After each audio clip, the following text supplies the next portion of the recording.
Hello friends, कैसे हैं आप। आशा करते हैं आप सभी लोग अच्छे होंगे। और आज हम जो है आर्टिकल 32 के बारे में बात करेंगे। सबसे पहले आर्टिकल 32 में doctor B are Ambedkar ji का स्टेटमेंट देखते हैं। तो doctor B are Ambedkar ji ने आर्टिकल 32 को 110 कहा है इंडियन कॉन्स्टिट्यूशन का। और ये स्टेटमेंट जो है कई बार एग्ज़ाम में पूछा गया है। बेसिकली ये सीरीज़ जो चल रही है APU एग्ज़ाम के लिए मोस्ट इम्पॉर्टेंट है। तो इस संबंध में जो है आज पहला टॉपिक हमारा है आर्टिकल 32। चलिए उसके बाद बात करते हैं 5 रीड जो मेंशन किए गए हैं उसमें। पहला जो हमारा है हैबियस कार्पस। हैबियस कार्पस का जो लैटिन टर्म होता है, लैटिन मीनिंग जो होती है you may have to body, मतलब आप किसी को व्यक्ति को अनलॉफुल तरीके से डिटेन किए हुए हैं तो उस व्यक्ति के बॉडी को आप रिलीज करेंगे। ये संबंध में जो है कोर्ट जो है हैबियस कार्पस रीट इशू करती है। उसके बाद जो है इसमें जो है लैंडमार्क केस है ADM जबलपुर वर्सेस शिवकांत शुक्ला। इस केस में जो है इस केस में जो है फ्रेंड अनलॉफुल तरीके से डिटेन किया गया था, उन व्यक्ति को जो है रिलीज किया गया था। तो इस संबंध में इस केस को जो है हैबियस कार्पस केस कहा जाता है।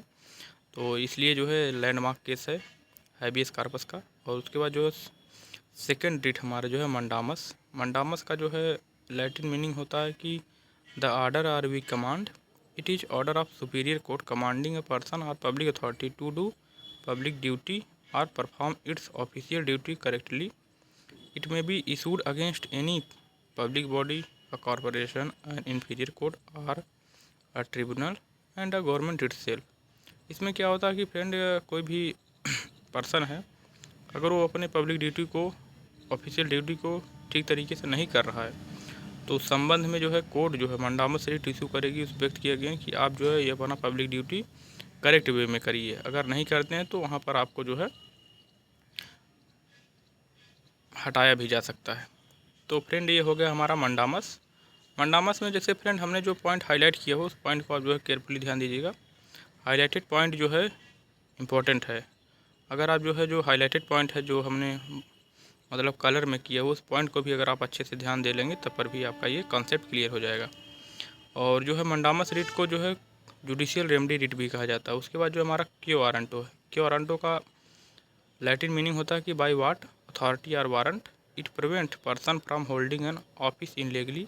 इसमें क्या होता है कि फ्रेंड कोई व्यक्ति जो है लीगली तरीके से ऑफिस को होल्ड किया हुआ या एक्वायर किया हुआ तो उस संबंध में कोर्ट जो है क्यो वारंटो इशू करेगी उस व्यक्ति के अगेन जो व्यक्ति जो है किसी भी पब्लिक अथॉरिटी में या किसी भी पब्लिक ऑफिस में इनलीगली तरीके से कोई पोस्ट एक्वायर किया हुआ है तो आप उस पोस्ट को छोड़िए।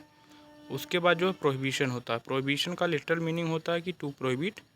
इसमें क्या होता है कि फ्रेंड ये जो है it means prevent to inferior court और tribunal from exceeding jurisdiction or acting contrary of rules of natural justice.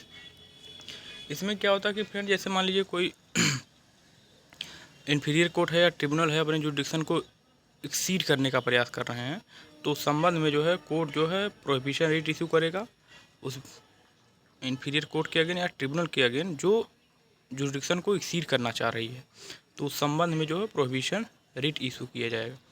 इस रिट को जो है नेचुरल जस्टिस रिट भी कहा जाता है क्योंकि फ्रेंड इसमें जो है सीधा सीधा नेचुरल जस्टिस का भी वायलेशन होता है और नेचुरल जस्टिस के अगेन भी होता है ये अगर आप अपने जुरिडिक्शन को एक्सीड करते हैं।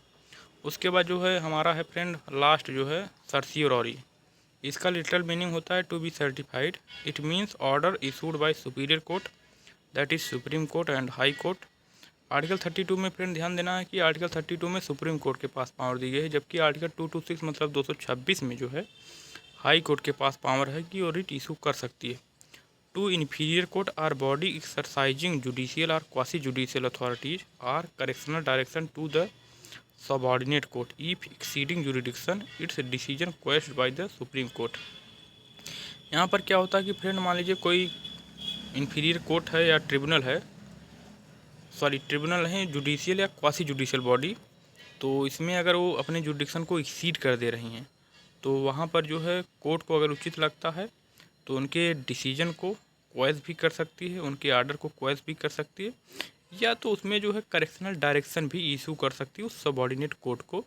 इस संबंध में जो है कोर्ट जो है सर्सियोरॉरी रिट इशू करता है। और फ्रेंड इस रिट को जो है क्रिएटिव रिट भी कहा जाता है। और इसके नीचे फ्रेंड एक हमने पॉइंट बनाया हुआ है मोस्ट इम्पॉर्टेंट है, ये है सिस्टर रिट में क्या होता है कि प्रोहिबिशन एंड सर्सियोररी को जो है सिस्टर रिट कहा जाता है। क्यों कहा जाता है? क्योंकि ये दोनों रिलेटेड हैं जुरिडिक्शनल मैटर से। जुरिडिक्शनल मैटर में क्या होता है कि फ्रेंड, जैसे एक में तो जैसे इसमें डिफरेंस भी आप लोग समझ लीजिए कि प्रोहिबिशन में क्या होता है कि आप अपना जुरिडिक्शन एक्सीड नहीं कर रहे हैं, लेकिन एक्सीड करने का प्रयास कर रहे हैं, तो वहाँ पर कोर्ट जो है प्रोहिबिशन रिट इशू करेगा। लेकिन अगर आप अपना जुरिडिक्शन एक्सीड करके कोई डिसीजन दे दिए हैं, कोई ऑर्डर पास कर दिए हैं, तो उस संबंध में कोर्ट जो है सर्सियोररी रिट इशू करेगा और आपके जो है ऑर्डर को, आपके डिसीजन को क्वेश भी कर सकता है या तो करेक्शनल डायरेक्शन इशू कर सकता है टू द सबऑर्डिनेट कोर्ट। तो इस संबंध में जो है सिस्टर रिट में यही दोनों होते हैं, प्रोहिबिशन और सर्सियोररी। इसमें डिफरेंस भी हमने बता दिया। और ये हमारे 5 रिट हो गए। पांचों रिट में कौन कौन सा था, एक बार फिर से रिकॉल कर लेते हैं।